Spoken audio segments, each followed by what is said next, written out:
The saloon doors swung open with a violence that matched the storm brewing in Cassandra Reid's chest.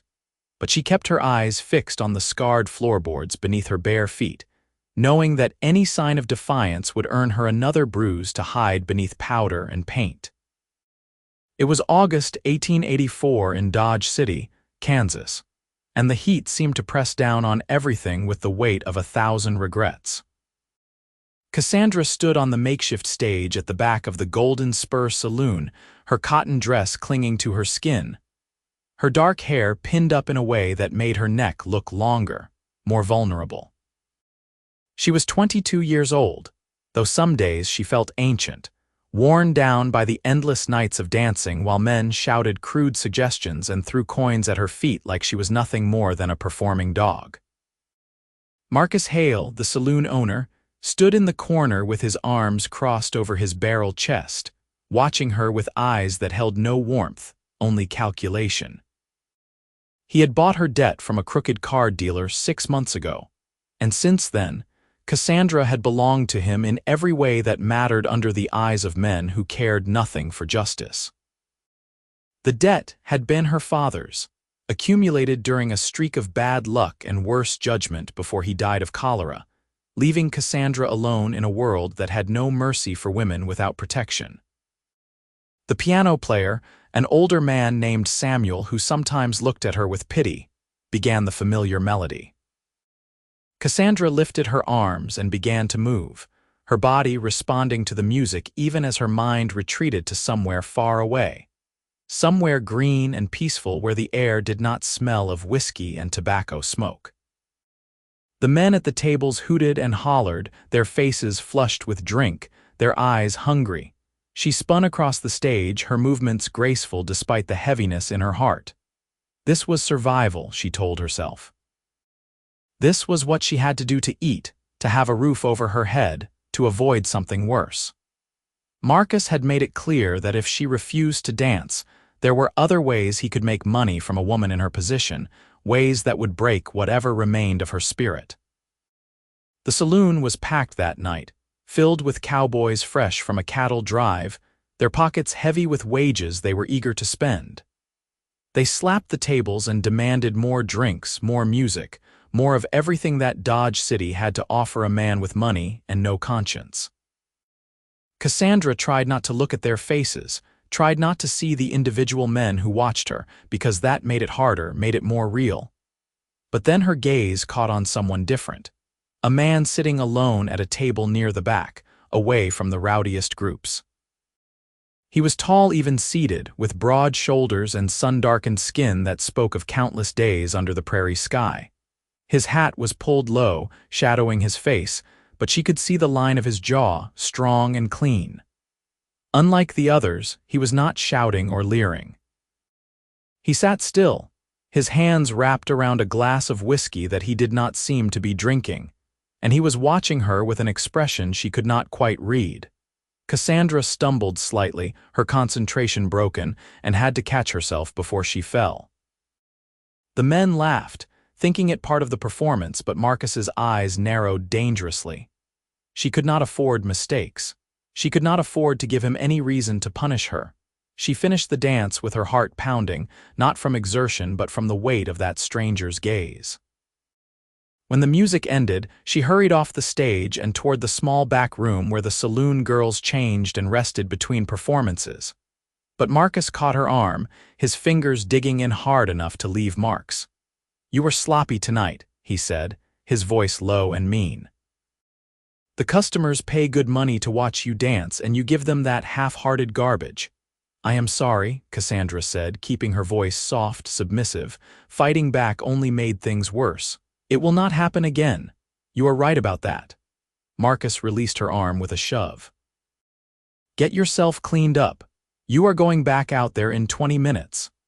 Cassandra nodded and escaped to the back room, her hands shaking as she poured water from a chipped pitcher into a basin and splashed it on her face.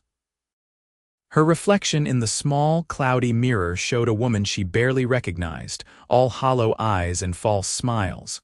She had been pretty once, or so people had told her. Now she just looked tired. When she returned to the main room, the crowd had grown even louder, fueled by alcohol and the lawless energy that seemed to permeate Dodge City after dark.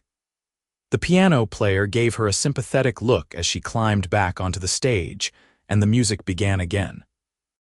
This time, Cassandra forced herself to smile, to move with more enthusiasm, to give the men what they wanted.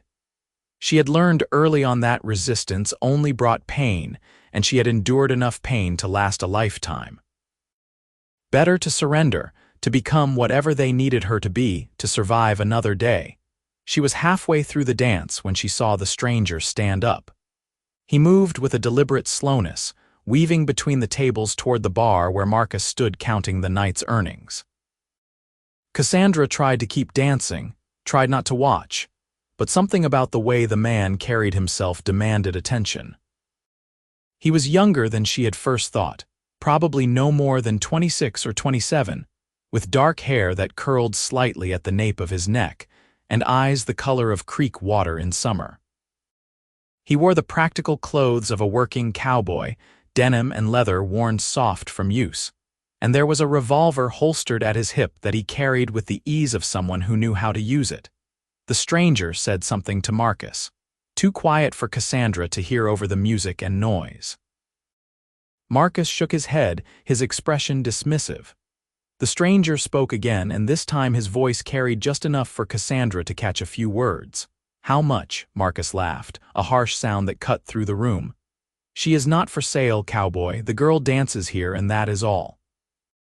"Everything has a price," the stranger said calmly. "Name yours." Cassandra's feet stopped moving. The piano player, sensing the shift in the room's energy, let the music trail off into silence. Every eye turned toward the bar, where Marcus and the stranger faced each other with the tension of a coming thunderstorm. "You want to buy her debt?" Marcus's voice was incredulous, mocking. "What are you, some kind of hero? You think you are going to ride in here and save the poor dancing girl?" "I think I am going to pay you what she owes and settle this business," the stranger said. His voice remained steady, unaffected by Marcus's tone. "So what is the number?" Marcus studied him for a long moment, and Cassandra could see the calculation happening behind his piggy eyes. He was weighing the profit of keeping her against the immediate gain of a large sum of money. She held her breath, afraid to hope, afraid to even think about what this might mean. $500, Marcus finally said, a smirk twisting his lips. It was an outrageous sum, more than twice what her father's actual debt had been. He clearly expected the stranger to back down, to admit he did not have that kind of money. The stranger did not hesitate. He reached into his coat and pulled out a leather pouch, heavy with coins. He counted out the money onto the bar with methodical precision, gold and silver eagles clinking against the scarred wood. The entire saloon had gone silent, watching this transaction with fascination. When the stranger finished counting, he pushed the pile toward Marcus. "That is 500. "We are settled." Marcus stared at the money, his face flushing red. For a moment, Cassandra thought he might refuse, might start a fight just out of spite, but greed won out over pride, as it usually did with men like him. He scooped the coins into his cash box and then jabbed a finger at Cassandra. "Fine, take her, but she leaves with nothing but what she is wearing. Everything else in this saloon belongs to me." The stranger nodded once, then turned to look at Cassandra. His eyes met hers across the crowded room, and something passed between them, some understanding she could not name. He gestured toward the door. "Come on," he said quietly. "Let us go." Cassandra climbed down from the stage on trembling legs. She could not quite believe this was happening, could not quite process that she was walking toward freedom after so many months of captivity. The other saloon girls watched her with expressions ranging from envy to relief, but none of them spoke. They all knew better than to draw Marcus's attention. She followed the stranger out into the night, the August heat still oppressive even though the sun had long since set. The main street of Dodge City was illuminated by lanterns hanging outside businesses, casting pools of yellow light that did little to push back the darkness. Somewhere in the distance, a dog barked, and the sound of laughter drifted from another saloon down the street. The stranger walked to where a paint horse was tied at the hitching post. He untied the reins and then turned to face Cassandra, and for the first time, she got a good look at him in the lamplight. He had a strong face, honest and open, with lines around his eyes that suggested he smiled more often than he frowned. There was a scar along his left cheekbone, a thin white line that spoke of some old violence, but it did not make him look dangerous. If anything, it made him look more human, more real. "Thank you," Cassandra said, her voice barely above a whisper. "I do not know how I will ever repay you, but I swear I will find a way. If you tell me where you live, where I can find you, I will work and save and pay back every cent." The stranger shook his head. "There is nothing to repay. That debt was never legitimate to begin with, and you do not owe me anything." "But $500, Cassandra protested. "That is a fortune. You cannot just give that away to a stranger."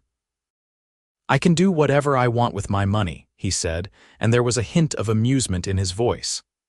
"And right now, what I want is for you to be free of that place and that man. Where do you want to go? Do you have family somewhere, friends?" Cassandra bit her lip, fighting back the tears that suddenly threatened to overflow. "No, there is no one. My father died and my mother passed when I was young. I have nowhere to go." The stranger was quiet for a moment, his brow furrowing in thought. "There is a boarding house on the north end of town, run by a woman named Mrs. Patterson. She is decent and fair, and she does not ask too many questions. I can take you there, pay for a week's room and board. That should give you time to figure out what you want to do next." "Why are you doing this?" Cassandra asked, unable to keep the question inside any longer. "You do not know me. I could be anyone." The stranger looked at her for a long moment, and in his eyes she saw something soft, something that looked almost like pain. "My sister," he said finally. "She got caught up with a bad man, ended up in a situation not too different from yours. By the time I found her, it was too late. She had already given up, stopped fighting. She died 2 years ago, and I was not there to help her when she needed it most." Cassandra felt her throat tighten with emotion. "I am so sorry, so am I." He cleared his throat, pushing away whatever memories had surfaced. "Come on, let me get you to Mrs. Patterson's before it gets any later." They walked through the streets of Dodge City, the stranger leading his horse and Cassandra walking beside him. She was acutely aware of how she must look, barefoot and dressed in the thin cotton dress that was meant for dancing, not for walking through town like a respectable woman. But the stranger did not seem to notice or care, and he walked at a pace that allowed her to keep up despite her lack of shoes. Mrs. Patterson's boarding house was a 2-story wooden building with a wraparound porch and cheerful yellow curtains in the windows. The stranger knocked on the door, and after a moment, a woman in her 50s answered, her gray hair tucked under a lace cap and her eyes sharp with intelligence. "Mr. Garrett," she said, her face breaking into a smile. "What brings you here at this hour, evening Mrs. Patterson?" The stranger, apparently named Garrett, replied. "I have a favor to ask. This young lady needs a room for a week, maybe longer. I will pay for it up front, and I would appreciate it if you could help her get settled. Mrs. Patterson's gaze shifted to Cassandra, taking in her appearance with a single comprehensive look, but there was no judgment in her eyes, only kindness. "Of course. Come in, dear. Let us get you taken care of." Garrett counted out more money, handing it to Mrs. Patterson with a quiet word of thanks. Then he turned back to Cassandra, and she realized with a sudden, sinking feeling that he was about to leave. "Wait," she said, reaching out to catch his sleeve. "I do not even know your full name. How will I find you?" "Cole Garrett," he said, "but you do not need to find me. You just need to take care of yourself, build a new life. That is all I want." "Cole," Cassandra repeated, committing the name to memory. "My name is Cassandra Reid, and I will repay you somehow, I promise." Cole shook his head gently. "Live well, that is repayment enough." He tipped his hat to both women and then walked back out into the night, leading his horse down the street until the darkness swallowed him whole. Cassandra stood in the doorway, staring after him, her heart a confused tangle of gratitude and longing and something else she could not quite name. Mrs. Patterson's gentle hand on her shoulder finally drew her back inside. "Come along, dear," the older woman said. "Let us get you a bath and some proper clothes. You look like you have been through quite an ordeal." The next hour passed in a blur of warm water and soft soap of Mrs. Patterson clucking over the bruises on Cassandra's arms and ribs, of being wrapped in a clean nightgown that smelled like lavender. Mrs. Patterson showed her to a small room on the second floor, simply furnished but spotlessly clean, with a real bed and crisp white sheets. "You rest now, Mrs. Patterson said. "We can talk more in the morning about what you want to do." Cassandra climbed into the bed, and for the first time in months, she felt safe. The mattress was soft, the pillow cool against her cheek, and there were no sounds of drunken men or harsh commands echoing through the walls. She closed her eyes and tried to sleep, but her mind kept returning to Cole Garrett, to the quiet strength in his voice and the sadness in his eyes when he spoke of his sister. She had been saved by a stranger, and now that stranger was gone, walking away without asking for anything in return. It did not make sense. In Cassandra's experience, men always wanted something. But Cole had simply paid her freedom and left, as if her liberation was worth more than any debt she could owe him. Sleep finally came, deep and dreamless, and when Cassandra woke in the morning, sunlight was streaming through the window. For a disoriented moment, she did not know where she was, and panic fluttered in her chest. Then memory returned, and with it, a cautious, fragile hope. She dressed in the simple calico dress Mrs. Patterson had left folded on the chair, along with a pair of worn but serviceable shoes. When she went downstairs, she found the older woman in the kitchen, preparing breakfast for the handful of boarders who lived in the house. "Good morning, Cassandra," Mrs. Patterson said cheerfully. "Did you sleep well?" "Better than I have in months," Cassandra admitted. "Thank you for taking me in." "Mr. Garrett is a good man," Mrs. Patterson said, cracking eggs into a skillet. "He has stayed here a few times when he is in town. Quiet fellow, keeps to himself mostly, but always polite and pays his bills on time. He told me a bit about your situation.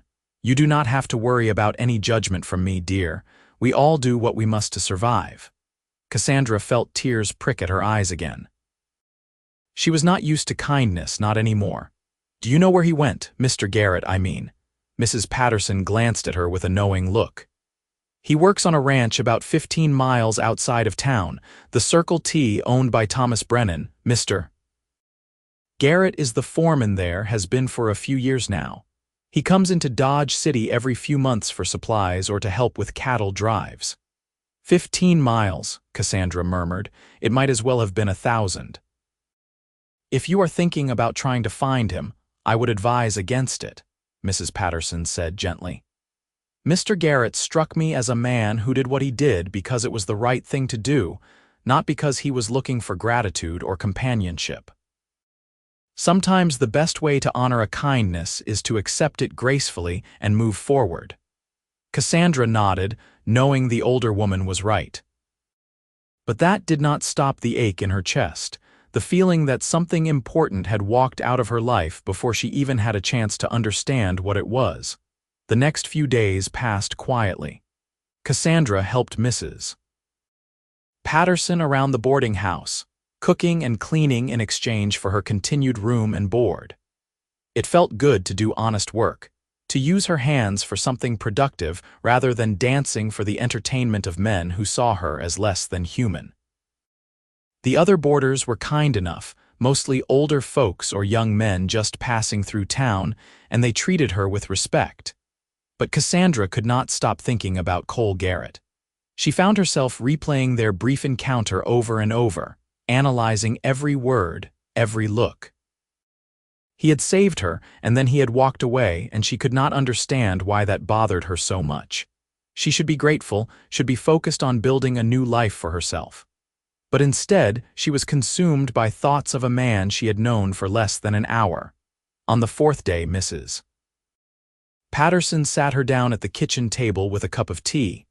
"I can see you are troubled, dear. Do you want to talk about it?" Cassandra wrapped her hands around the warm cup, staring down at the amber liquid. I cannot stop thinking about him, about Mr. Garrett. I know it is foolish. I know he just did what he thought was right, and I should move on. But I cannot shake the feeling that I need to see him again to properly thank him, to understand why he did what he did. Mrs. Patterson was quiet for a moment, then reached across the table to pat Cassandra's hand. The heart wants what it wants, and there is no logic to it. If you feel that strongly, perhaps you should go to the Circle T. But be prepared for the possibility that Mr. Garrett may not welcome your visit. Some people do good deeds and want nothing more than to forget about them and move on. I know, Cassandra said, but I have to try. I have to at least tell him what his kindness meant to me. Mrs. Patterson smiled. Then you should go. There is a man who drives a supply wagon out to the Circle T every week. He will be leaving tomorrow morning. I will speak to him about giving you a ride. Cassandra felt a surge of nervous excitement. Thank you, Mrs. Patterson, for everything. The next morning dawned clear and hot, the sun already blazing by the time Cassandra climbed up onto the seat of the supply wagon next to the driver, a grizzled man named Pete who chewed tobacco and did not say much. They rolled out of Dodge City just after sunrise, the wagon creaking and bouncing over the rutted dirt road that led into the open prairie. The landscape was vast and empty, stretching out in all directions with only the occasional stand of trees or rocky outcropping to break the monotony. Cassandra had lived in Kansas all her life, but she had never ventured far from town, and the sheer scale of the land made her feel small and insignificant. They traveled for hours, the sun climbing higher and the heat becoming oppressive. Pete offered her water from a canteen and she drank gratefully, her throat parched from the dry air. Finally, just after midday, the Circle T came into view. It was a sprawling ranch with a large house, several barns, and a series of corrals where horses moved restlessly in the heat.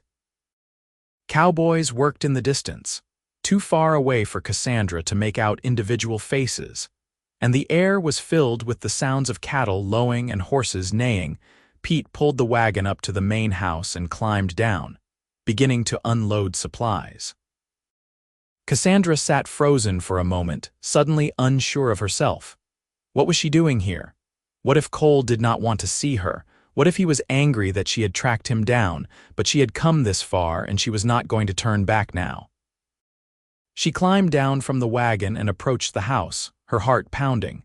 Before she could knock, the door opened, and a man in his 50s with silver hair and a weathered face stepped out.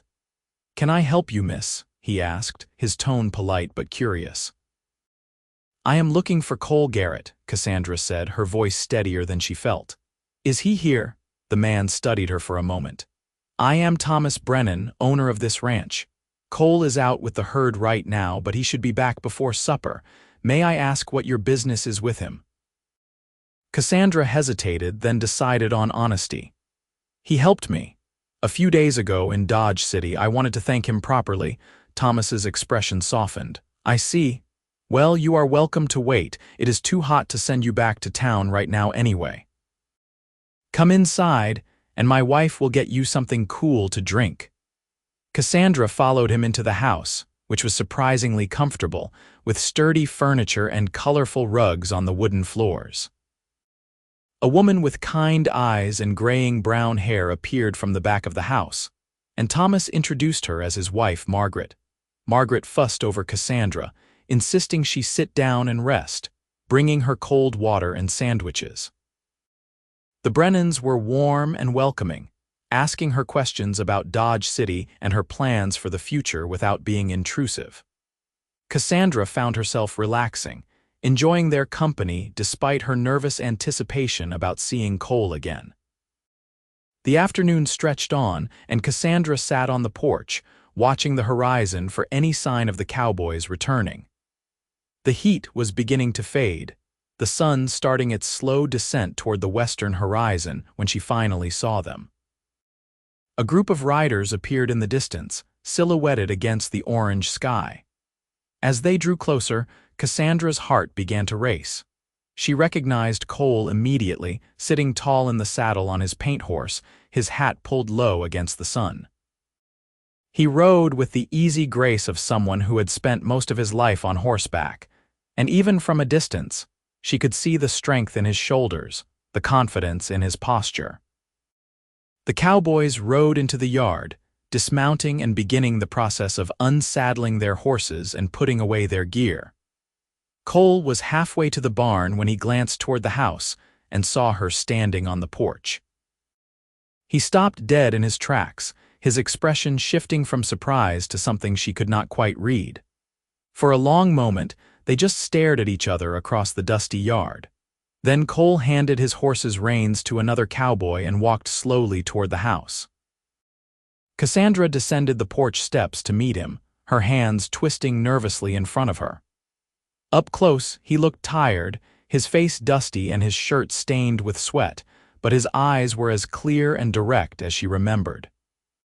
"Cassandra," he said, and the sound of her name in his voice made something flutter in her chest. "What are you doing here?" "I had to see you," she said simply. "I had to thank you properly, and I needed to understand why you did what you did." Cole removed his hat, running a hand through his dark hair.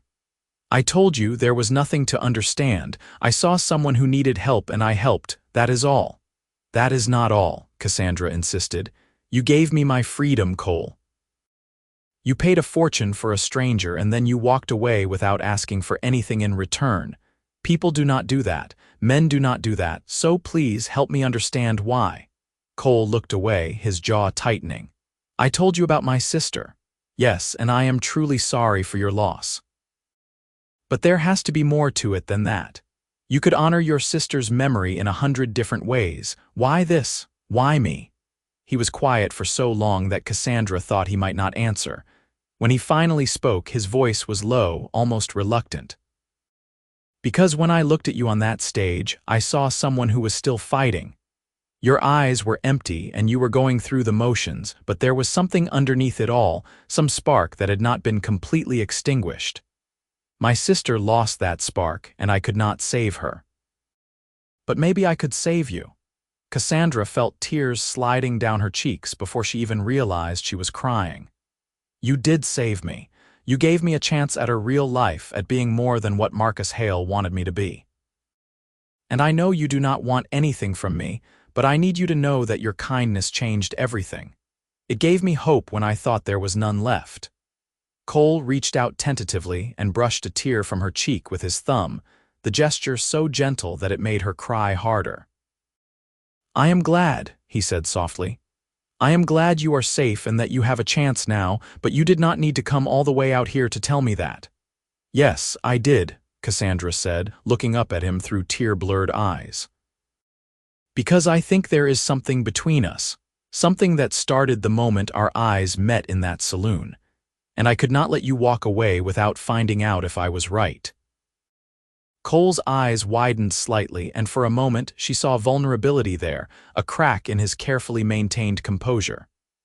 "Cassandra, you do not know me. What you are feeling is gratitude, not anything more. Do not tell me what I am feeling," she said, her voice gaining strength. "I know the difference between gratitude and this. I have been thinking about you every moment since you left. I cannot sleep, I cannot focus, because all I can think about is you and the way you looked at me, like I was a person worth saving. Maybe I am foolish, maybe I am wrong, but I had to come here and tell you how I feel. I had to take the chance." Cole stared at her, and she could see the war playing out behind his eyes, the battle between what he wanted and what he thought was right. Finally, he shook his head. "You deserve better than a ranch foreman with nothing but a horse and a saddle to his name. You deserve someone who can give you a real home, a real future." "I do not care about any of that," Cassandra said fiercely. "I have been poor my whole life, and I have learned that money does not mean anything if you are miserable. I would rather have a simple life with someone who sees me as a person than all the wealth in the world with someone who sees me as property." "Cassandra," Cole began, but she cut him off. "Just tell me one thing. Do you feel anything when you look at me? Anything at all?" The silence stretched between them, heavy with unspoken words. Then Cole let out a long breath, and when he looked at her again, his defenses had crumbled. "Yes," he admitted. I have not been able to stop thinking about you either. When I left you at Mrs. Patterson's, I told myself I was doing the right thing, giving you space to heal and move on. But every day since then, I have wanted to go back to Dodge City to check on you to make sure you were all right. And I did not because I thought it would be selfish, that I would be imposing on you after everything you had been through. Cassandra felt her heart soar. It would not have been imposing. I wanted to see you again so badly. Cole reached out and took her hand, his fingers rough and calloused but warm. I do not know what this is between us, but I would like to find out. If you are willing to take a chance on a cowboy who works long hours and comes home covered in dust every night. I am willing, Cassandra said, smiling through her tears. I am more than willing.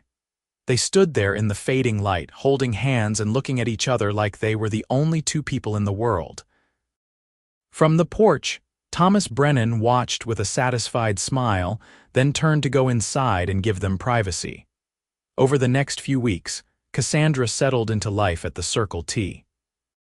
Margaret Brennan had insisted she stay in one of the guest rooms in the main house, and in exchange, Cassandra helped with cooking and housework. It was honest work, satisfying in a way that dancing had never been, and she found herself enjoying the rhythm of ranch life. Cole visited her every evening after work, and they would sit on the porch and talk for hours.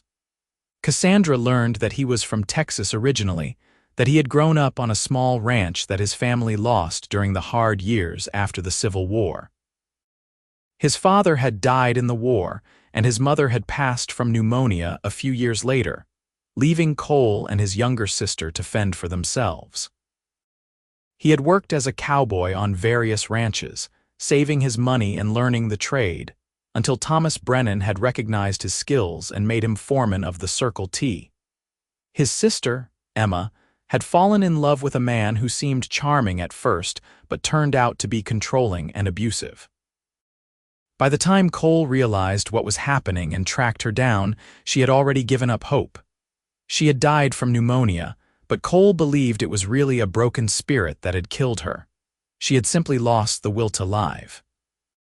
Cassandra shared her own story about her father's gambling addiction and his death, about how Marcus Hale had bought her debt and forced her to work in the saloon. She told Cole about the bruises and the fear, about the nights when she had considered ending her own life because the alternative seemed so hopeless. They talked about their dreams too. Cassandra wanted to have a family someday, to create the kind of stable, loving home she had never known as a child. Cole wanted to eventually own his own ranch, a small place where he could raise cattle and horses and live on his own terms. They discovered they both loved the early morning hours when the world was quiet and full of possibility, and they both had a deep appreciation for the harsh beauty of the prairie. As the days turned into weeks, the connection between them deepened. Cole taught Cassandra how to ride a horse, patient and encouraging even when she was frustrated with her own clumsiness. They went on long rides together across the Circle T, exploring the furthest reaches of the ranch's land, and Cassandra fell in love with the freedom of galloping across the open prairie with the wind in her hair. One evening, about 6 weeks after Cassandra had arrived at the ranch, Cole took her to a spot by a creek that ran through the property. The water was clear and cool, shaded by cottonwood trees that rustled gently in the breeze. They sat on the bank with their feet dangling in the water, watching the sun set in a blaze of orange and pink. "I have been thinking," Cole said, his voice hesitant, "about the future, about what I want my life to look like." Cassandra turned to look at him, her heart beginning to race. "And what do you want?" Cole took her hand, threading his fingers through hers. "I want you in it. I know we have not known each other very long, and I know you have been through hell and might not be ready for this. But I am in love with you, Cassandra. I think I have been since that first night in the saloon, when I saw you trying to hold on to your dignity in a place that wanted to strip it away. You are the strongest, bravest person I have ever met, and I cannot imagine my life without you anymore." Cassandra felt tears welling up, but they were happy tears this time, joyful and cleansing. "I love you too," she said, her voice shaking with emotion. "I love you so much it scares me sometimes. I never thought I could feel this way about anyone."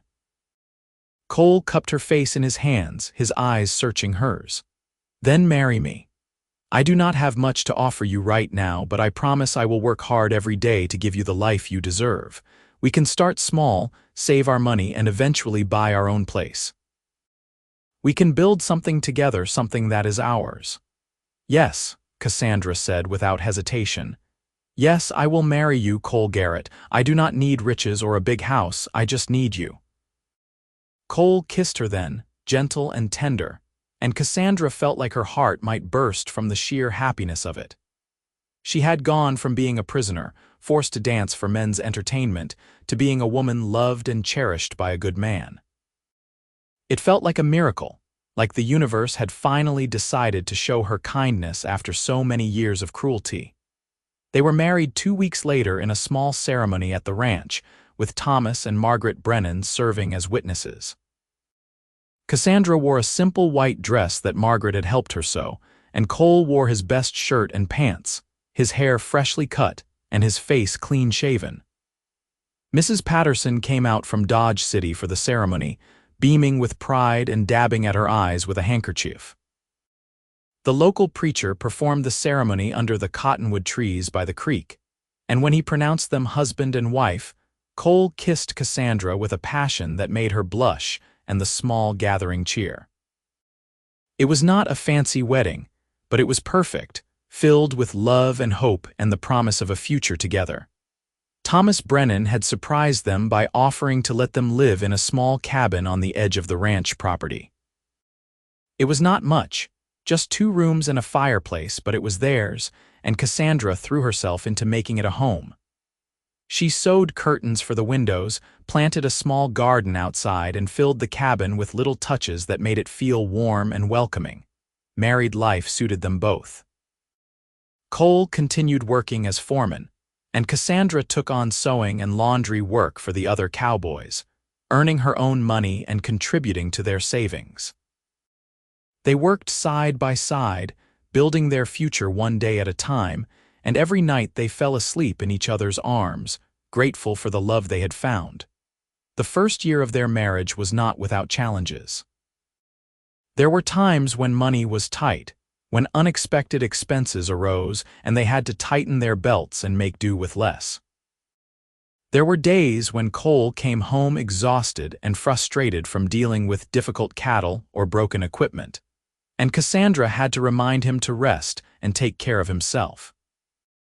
There were moments when Cassandra's past caught up with her, when nightmares about Marcus Hale and the Golden Spur would wake her in the middle of the night, and Cole would hold her until the fear passed. But through it all, their love remained steady and strong. They learned each other's rhythms, each other's needs and fears and joys. Cole learned to recognize when Cassandra needed space to process her emotions, and Cassandra learned that Cole showed his love through actions more than words, through the way he made sure she had enough firewood or fixed the leaky roof without being asked. In the spring of 1885, Cassandra discovered she was pregnant. She had suspected for a few weeks, but she waited until she was certain before telling Cole.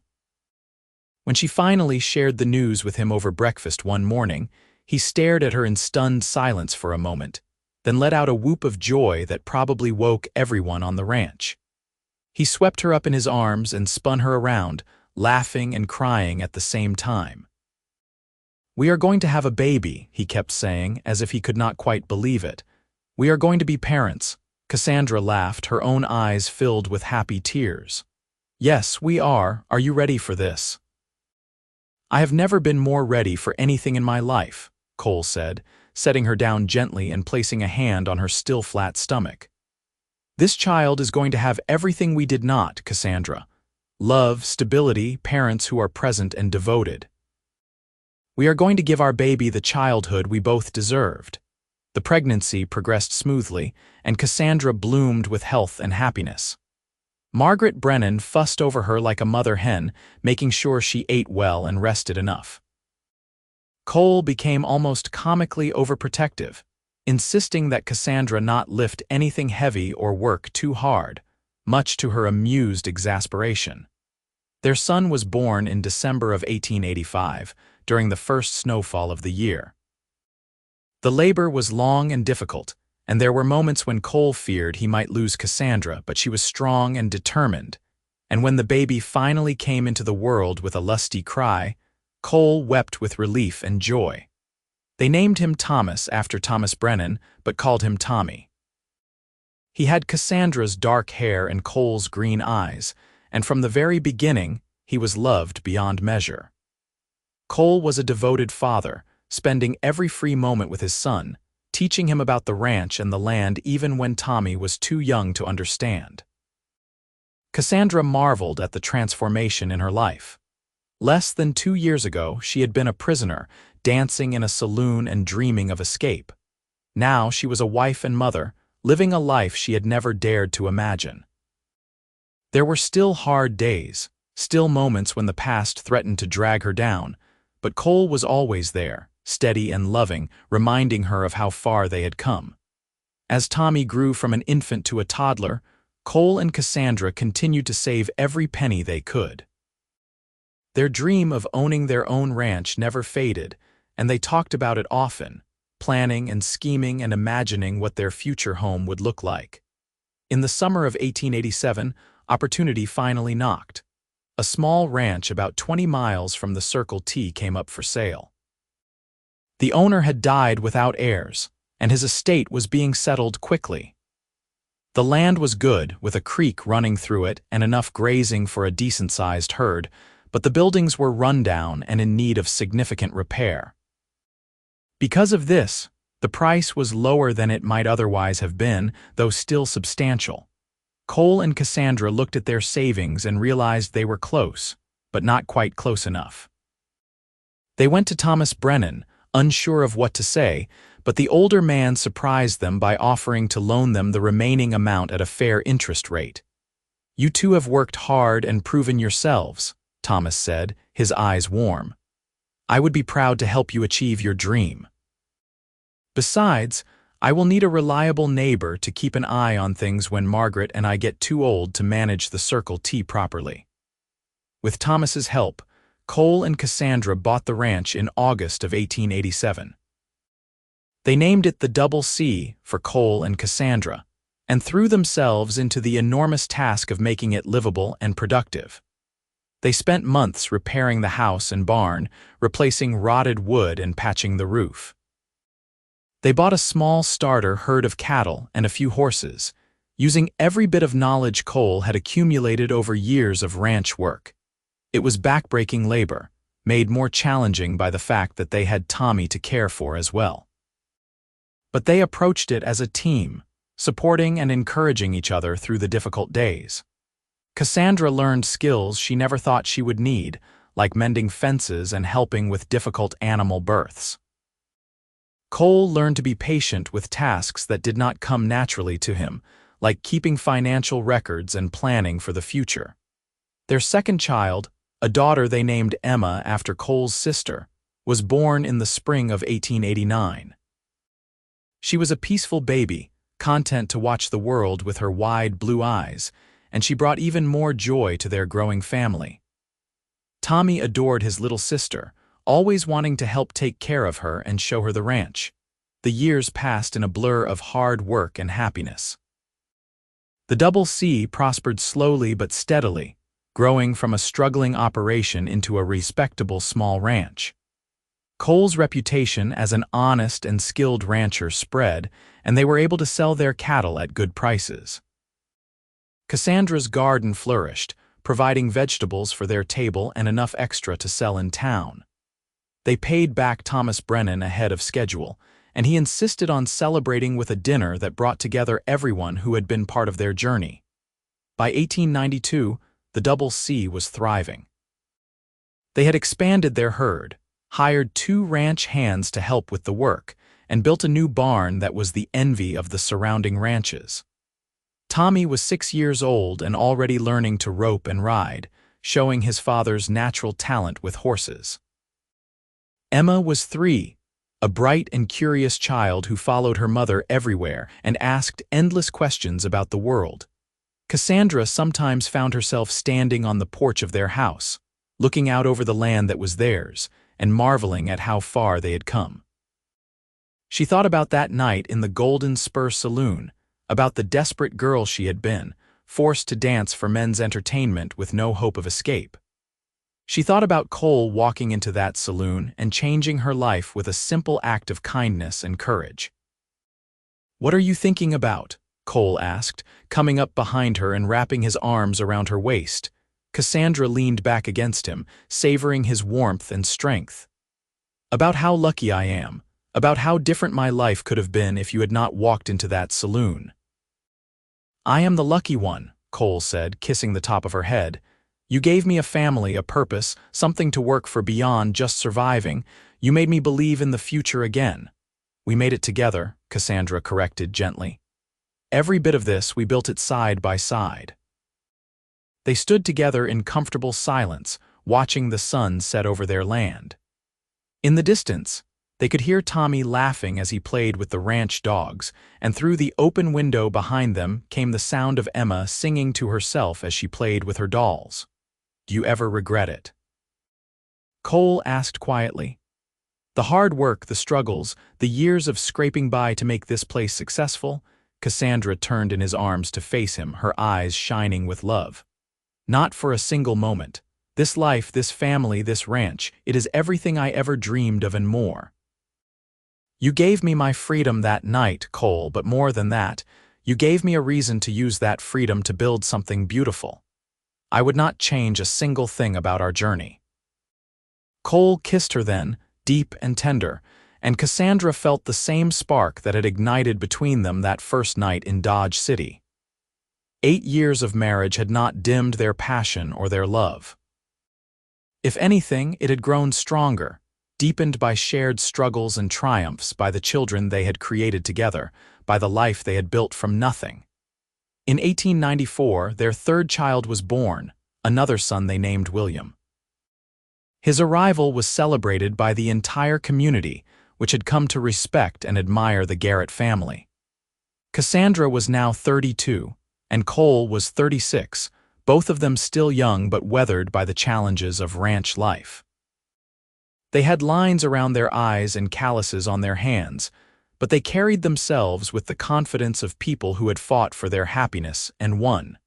As William grew, the Double C continued to expand. They bought more land, increased their herd, and became one of the most successful small ranches in the region. Cole's reputation as a fair and skilled cattleman meant that other ranchers often came to him for advice, and Cassandra became known for her hospitality and her skill with healing herbs. She had learned much from Margaret Brennan about treating common ailments, and she often helped neighbors who were sick or injured. Tommy grew into a strong and capable young man, taking on more responsibilities around the ranch and showing the same dedication and work ethic as his father. Emma was bright and spirited, with a talent for training horses that amazed everyone who saw her work. William was still young, but he already showed signs of being a natural leader, organizing the other children in town and always coming up with elaborate games and adventures. In the spring of 1899, Cole and Cassandra celebrated their 14th wedding anniversary. They took a rare day off from ranch work and rode out to the creek where Cole had proposed all those years ago. The children were old enough to be left with their hired help for the day, and it felt like a luxury to have time alone together. They sat by the creek, holding hands and reminiscing about their journey. Cassandra was 40 now, her dark hair threaded with silver, but she was still beautiful in Cole's eyes, still the brave woman who had captured his heart in a smoky saloon. Cole was 44, his face deeply lined by sun and wind, but his eyes still held the same kindness and strength that had drawn Cassandra to him. "You remember the first time I brought you here?" Cole asked, skipping a stone across the water. "Of course," Cassandra said, smiling at the memory. "I was terrified and excited and so in love with you that I could barely breathe." "I was terrified too," Cole admitted. I thought you might think I was crazy for proposing so quickly, that you would want more time to heal from everything you had been through. You gave me exactly what I needed, Cassandra said. You gave me something to hope for, a reason to believe that my life could be more than survival. You saw me as a person, not as property or entertainment, and that changed everything. They were quiet for a moment, lost in their memories. Then Cole reached into his pocket and pulled out a small velvet box. Cassandra's eyes widened in surprise. I know we do not have much extra money to spend on frivolous things, Cole said, opening the box to reveal a delicate silver ring with a small but beautiful turquoise stone. But I wanted to give you something to mark how far we have come. This is not an engagement ring or a wedding ring. This is a promise ring. A promise that I will love you for the rest of my life, that I will work every day to make you happy, and that I will never take for granted the gift of your love. Cassandra felt tears streaming down her face as Cole slipped the ring onto her right hand. It is beautiful, she whispered. And you did not need to promise me anything. I already know how much you love me. I see it in everything you do every day. I know, Cole said, but I wanted to say it anyway. I wanted to mark this moment, this beautiful life we have built together. They kissed there by the creek, surrounded by the beauty of the land they had worked so hard to make their own. And as they held each other, both of them silently thanked whatever force of fate had brought them together that night in Dodge City, when a cowboy had paid for a dancing girl's freedom and walked away, never expecting that she would follow him and change his life forever. The years continued to pass, each one bringing new challenges and new joys. There were droughts that tested their resilience, and winters so harsh that they lost cattle despite their best efforts. There were illnesses and injuries, moments of fear when one of the children got sick or Cole took a bad fall from a horse.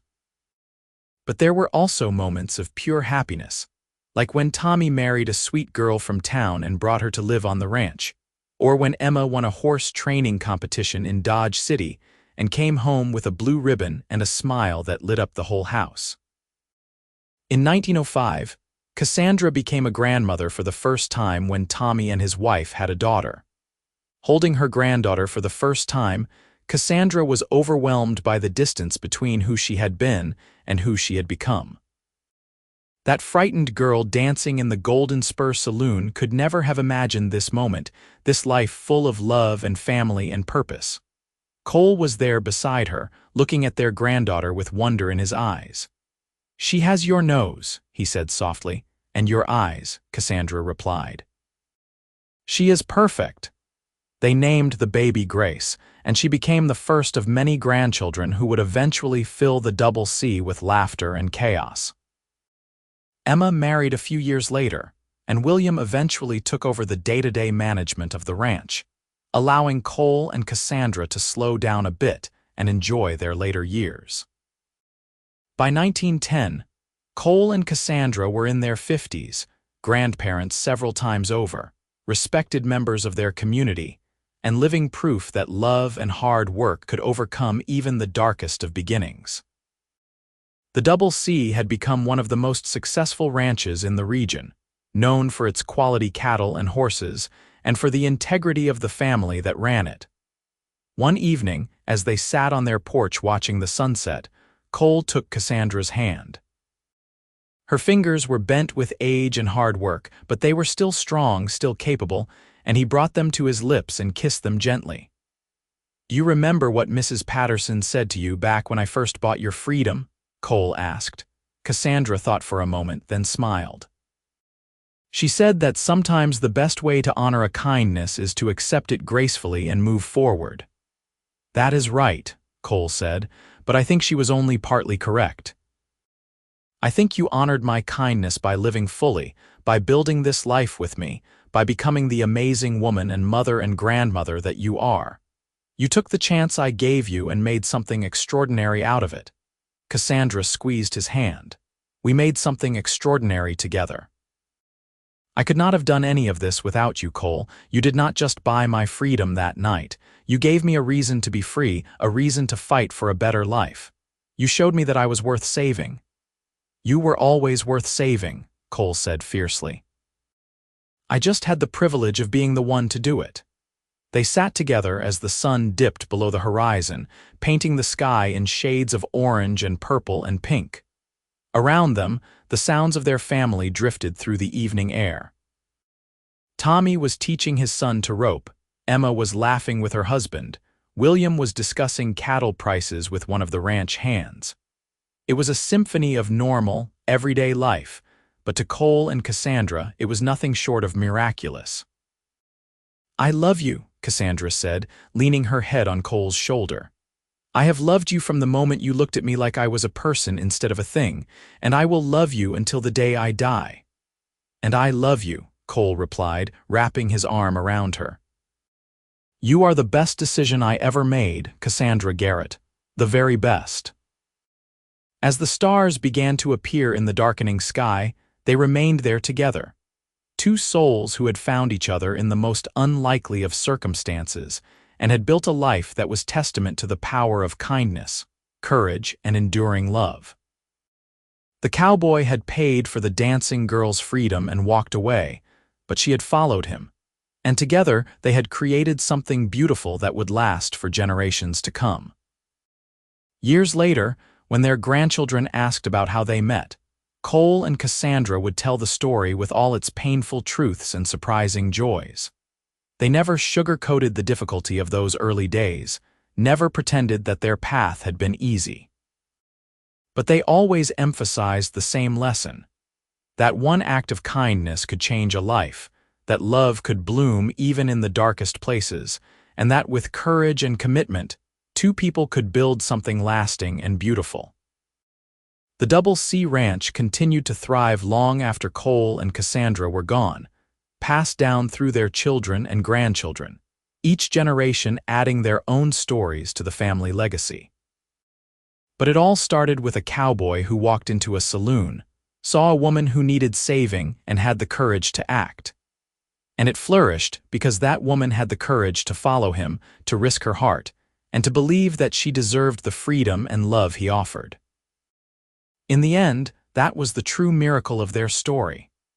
Not just that Cole had bought Cassandra's freedom, but that they had both chosen to build a life together based on mutual respect, deep love, and an unwavering commitment to each other and the family they created.